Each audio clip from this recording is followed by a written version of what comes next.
Welcome guys, this is the 12th tutorial of Atmega16 and this is the next part of the transistor as a switch. In last tutorial we used this transistor to control a DC motor in this configuration, and this was the program for that tutorial. Now in this tutorial I will show you how we can connect a relay to a microcontroller with the help of this transistor. First we need to delete this DC motor. To get a relay in Proteus, type relay, select this model of the relay for simulation, double click on it and place the relay on the screen. For a relay we have this relay coil to energize the relay. This is a 12 volt relay. The meaning is that we need a 12 volt source to activate the relay for this coil.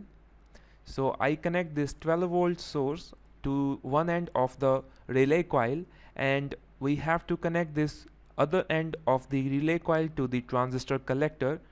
Now this contact of the relay is known as common contact. This contact is NC and this contact is NO. You can see the NC contact is connected to the common contact if the relay is not active. Suppose I want to connect a load through this relay, so for that I will connect one terminal of the load to the anode terminal and I will connect a source to the common terminal. This source will be the source of required supply for the load, and on the other terminal of the load we have to connect the ground.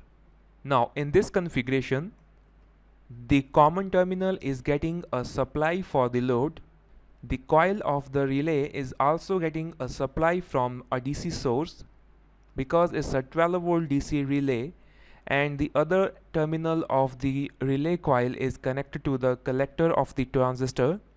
Again, this transistor is an NPN transistor, so whenever we get a high pulse on the base of the transistor, it will provide a path of current from collector terminal to emitter terminal, and this action will activate the relay coil. This relay coil will act as an electromagnet. This contact will be attracted towards this coil and we will get a supply path from the common terminal to the anode terminal of the relay. So we are connecting the load to this anode terminal. So in this way the load will be turned on.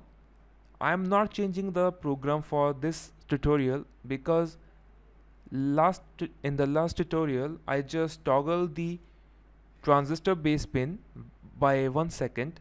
So I will go with the same program, just run the simulation, and you can see this red color means a high signal on the base of the transistor. So when the transistor is active it will activate the relay coil, and this relay coil will become an electromagnet, and you can see the position change of this contact or plunger, and whenever this contact is connected to this it will provide a supply to the load.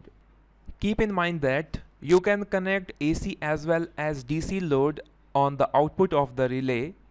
If you are connecting a DC load to the relay, you have to connect a DC supply required for the load, or if you are connecting an AC load to the relay, you have to provide 110 or 220 volt AC for that load. You have to keep in mind that what is the maximum current required to turn on the relay coil. According to that condition you have to select this transistor. BC547 transistor can handle 100 milliampere current at 12 volts. So guys, this is the simplest way to connect a relay with the help of transistor to a microcontroller. Don't try to connect the relay directly to the microcontroller pin, and you can use this relay to control AC as well as DC appliances. So thanks for watching guys. Don't forget to subscribe the channel.